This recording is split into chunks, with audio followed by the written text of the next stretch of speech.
मेरे लिए और पूरे समाज के लिए ये जरूरी हो जाता है कि हम जो कर रहे हैं वो क्या कर रहे हैं, क्यों कर रहे हैं, किस लिए कर रहे हैं, ये मालूम रहना चाहिए। केवल मैं ये संगठन का हूं, मैं फलाना संगठन का हूं, ये संगठन का अध्यक्ष हूं, ये सब मायना नहीं रखती।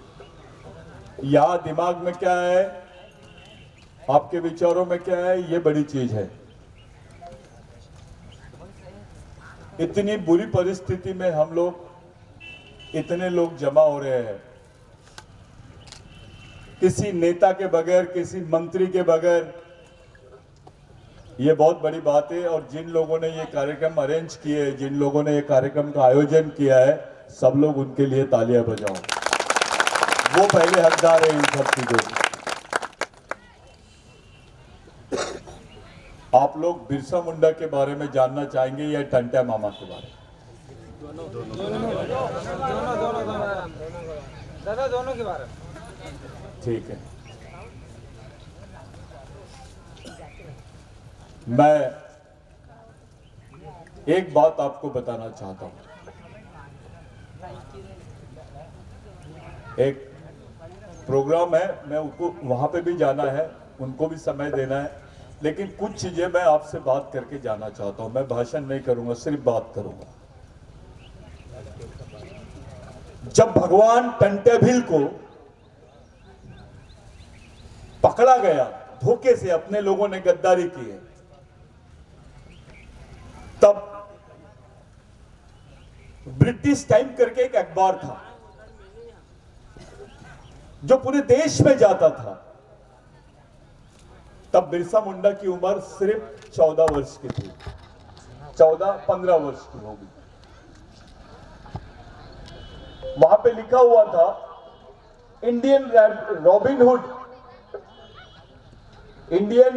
Hood has grabbed. इसका मतलब होता है कि जो भारत का रॉबिन हुड है उसको पकड़ा गया है।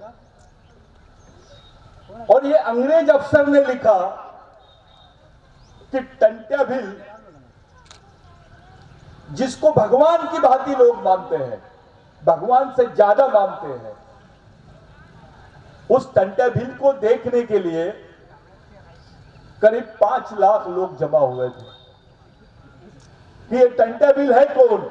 नाम बहुत सुने थे लोगों ने, लेकिन ये भगवान टंट्याभिल है कौन? उनको देखने के लिए 5 लाख लोग जमा हो गए थे। अंग्रेजों को ले जाना नहीं जम रहा था उनको साथ में। और सच्चाई यह थी कि अंग्रेजों ने नहीं पकड़ाए थे। अंग्रेजों के पास में जो मुखबिरी की गई थी, यहाँ के पंडों की गई थी, यहाँ के बनियाओं की गई थी, यहाँ के जमींदार और साहूकारों ने की थी। क्योंकि उस वक्त जो लड़ाई आदिवासियों की चल रही थी वो साहूकारों के खिलाफ में थी, जाति व्यवस्था के खिलाफ में थी, उच्च वर्णियों के खिलाफ में थी, और इनके साथ साथ अंग्रेजों के भी खिलाफ में हम लोग लड़ रहे थे। और सच्चाई यह है कि यहाँ के जो लोग आज देश की बात कर रहे हैं, उस वक्त अंग्रेजों का साथ दे रहे थे। और अकेला टंट्या मामा और हमारी कौम के जो लोग थे वो खुलेआम अंग्रेजों के साथ में, उधर हथियार थे, इधर तीर धनुष से लड़ाई लड़ रहे थे हमारे लोग। बिरसा मुंडा ने वो पेपर कटिंग पढ़ी उम्र के 14 साल में कि ऐसा भगवान जिसको लोगों ने पकड़ा है, लेकिन उसको देखने के लिए, उसके दर्शन करने के लिए 5 लाख लोग आए हैं, ऐसा कोई भगवान भारत में नहीं है। 14 साल की उम्र में बिरसा मुंडा ने तय किया कि जो काम भगवान टंट्याभिल ने अधूरा रखा है उसको मैं पूरी जिंदगी भर पूरा करूंगा। ये टंट्याभिल का मकसद था, बिरसा मुंडा का मकसद।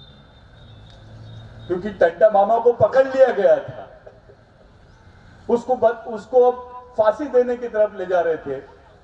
बिरसा मुंडा के हाथ में कुछ नहीं, उम्र सिर्फ 14 साल। लेकिन टंट्या मामा की जब उसने पेपर में खबर पढ़ा, उस खबर से बिरसा मुंडा के दिलो दिमाग में एक बहुत बड़ी इच्छा जागृत हुई, प्रेरणा मिली कि जो काम अधूरा छोड़ के गया है भगवान ने, वो काम मैं पूरा करूंगा। तो बिरसा मुंडा के पहले भगवान की उपाधि टंट्या मामा को मिली। टंट्या मामा बिरसा मुंडा का तीसरा गुरु है। टंट्या मामा को केवल मध्य प्रदेश में ही नहीं, देश में जानते हैं। टंट्या मामा से बाबूराव शर्मा के जो बहुत बड़े क्रांतिकारी थे चंद्रपुर के, वो जुड़े हुए थे। शायद तुमको मालूम नहीं, हमारी मां बहनों को तब ब्लाउज नहीं पहनने देते थे। हमारी मां बहनों को ब्लाउज पहनने के अवज में ये लोग हमसे टैक्स लेते थे। ये हमको क्रिमिनल टाइप बोलते थे। कोई भील को मार दिए तो किसी को सजा नहीं होती थी। ये कानून हमारे खिलाफ में था। हम लोगों को गुनहगार बोलते थे, डकैत बोलते थे। ऐसा कानून भारत में किसी समाज के खिलाफ में नहीं बना जो आदिवासियों के खिलाफ में बना। ये इसलिए बना क्योंकि हम खुलेआम अपनी आजादी के लिए लड़ रहे थे, अपने जल जमीन जंगल की आजादी के लिए लड़ रहे थे, उसके अधिकारों के लिए लड़ रहे थे। बिरसा मुंडा का जो आंदोलन था, वही आंदोलन टंट्या मामा का था। कुछ लोगों को मालूम ही नहीं कनेक्शन उनका क्या है, बिरसा मुंडा कौन है, टंट्या मामा कौन है। इस देश में इतने दिन 14 साल तक के हथियारबंद लड़ाई, यानी हथियारों से अंग्रेज भी लड़ रहे थे और हथियारों से टंट्या मामा भी उनके खिलाफ में लड़ रहे थे। 14 साल तक की ये लड़ाई लड़ना बोलने से मामूली बात नहीं है, ये बहुत बड़ी बात है।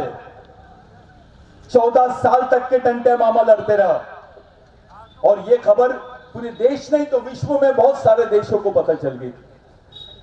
जो उस वक्त पेपर निकलता था ब्रिटिश टाइम्स, वो ब्रिटिश टाइम्स भारत के सभी राज्यों में जाता था और वो अखबार ब्रिटेन में भी छपता था। वहां के लोग, ब्रिटेन के लोग टंट्या मामा को बोलते थे he is just like a god, he is a Robin Hood. Bharat में किसी क्रांतिकारी को रॉबिनहुड नहीं बोले। रॉबिनहुड का मतलब होता है लोगों का देवता, मजबूरों का देवता, जिन पर अन्याय हुआ, गरीबों का देवता। ऐसा भारत में किसी क्रांतिकारी को नहीं बोला गया जो टंट्या मामा को बोला। साथियों, ये देश हमारा है। इस देश का पहला मालिक आदिवासी है। इस देश में जहां जहां आदिवासी है वहां पर उनकी जमीनें हैं और हमारा आदमी शुरू से अपनी जल जमीन जंगल के लिए लड़ते रहा है। आपके पास जो भी जमीनें दिख रही ना है, आज जितने आदिवासियों के पास में जमीनें हैं, ये टंट्या मामा की देन है, ये बिरसा मुंडा की देन है। अगर बिरसा मुंडा के समय 1 लाख से ज्यादा लोग मारे गए उसके आंदोलन में, जिसकी गिनती नहीं करी सरकार ने, कितने मरे ये रिकॉर्ड में आदिवासियों के बारे में लिखा नहीं जाता था क्योंकि हमको इन लोगों ने क्रिमिनल ट्राइब बोल दिए थे। हमको स्वतंत्र सेनानी नहीं बोलते थे, हमको गुनहगार जमात बोलते थे। नौकरियों का तुमको कोई अधिकार नहीं था, पढ़ने का अधिकार नहीं था, किसी शहर में जाके रहने का अधिकार नहीं था। हमारे लोगों को ये लोग शहर से भगाते थे। कोई आदिवासी अगर शहर में दिख गया, कोई भील आदिवासी शहर में दिख गया तो उसको मारने का ऑर्डर था। भील, बारेला, बरात, बिलाला, ये जितने लोग थे ये मरते थे उस वक्त। उनके मारने के बाद में कोई एफआईआर नहीं होती थी। ये हमारी एक कौम थी। ऐसे हमारे खिलाफ में इतना बड़ा षड्यंत्र चलता था इस देश में। ऐसा कानून किसी समाज के खिलाफ में नहीं बना जो आदिवासियों के खिलाफ में बना। वो कानून के खिलाफ में टंट्या मामा ने लड़ा, बिरसा मुंडा ने लड़ा। कोई मामूली बात नहीं थी। टंट्या मामा का नाम लेकर हम लोग उसको अगर अगरबत्ती लगा दिए, हाथ चढ़ा दिए, टंट्या मामा को समझना पड़ेगा कि टंट्या मामा कौन सी चीज है। हमारे समाज के लिए, आदिवासियों के लिए भगवान से बड़े नाम है ये। भगवान से भी बड़ा व्यक्ति है टंट्या मामा, क्योंकि आज जो तुम्हारे पास नौकरी है, आपके पास जो जमीन है, बदन पे कपड़े हैं, 2 वक्त की रोटी है, ये टंटे मामा की वजह से, बिरसा मुंडा की वजह से। ये किसी शंकराचार्य ने आके नहीं दिया, किसी महाराज ने आके नहीं दिया, ये हमारे शहीदों ने दिए। क्या गरज थी टंटे मामा को आपके लिए मरने के लिए? क्या रिश्ता था आपका? अरे टंटे मामा को तो ये लोग 3 जिले दे रहे थे, 3 जिलों की जमीन दे रहे थे। राजाओं का राजा रहता टंटे मामा कि भाई आप सरेंडर कर दो, लड़ाई बंद कर दो, आपको 3 जिले मुफ्त देते हैं हम, करीब करीब 1 लाख हेक्टेयर जमीन आपको देते हैं। इनाम अलग चीज थी, लेकिन सेटलमेंट में जब बात किए थे, होलकर जो साम्राज्य था यहां पर, होलकर राज्य था, उनके मार्फत इन्होंने बहुत की। 3 जिले मिल रहे थे टंटा मामा को, नहीं लिया। मेरा समाज सबसे बड़ी चीज है मेरे लिए। मैं ये जमीन के टुकड़ों को नहीं, मुझे 3 एकड़ जमीन नहीं, मेरे समाज के हर आदमी को 3 एकड़ जमीन मिल जाएगी, उसके जिंदा रहने का सोर्स बन जाएगा, उसके जिंदा रहने का साधन बन जाएगा, तो मेरे को लगेगा कि मैंने अपने समाज के लिए कुछ किया। आज तो सग्गा भाई सग्गे भाई को जमीन नहीं देता है। जोहार दादा। सग्गा भाई तुम्हारा, अगर वो अपनी जमीन में से जमीन देने की बात आई, घर में से घर देने की बात आई, तो पीछे हट जाता है। वो काम टंटे मामा ने किया है। ये मामूली नाम नहीं है, ये हमारे समाज के लिए भगवान से बड़ा नाम है। उस वक्त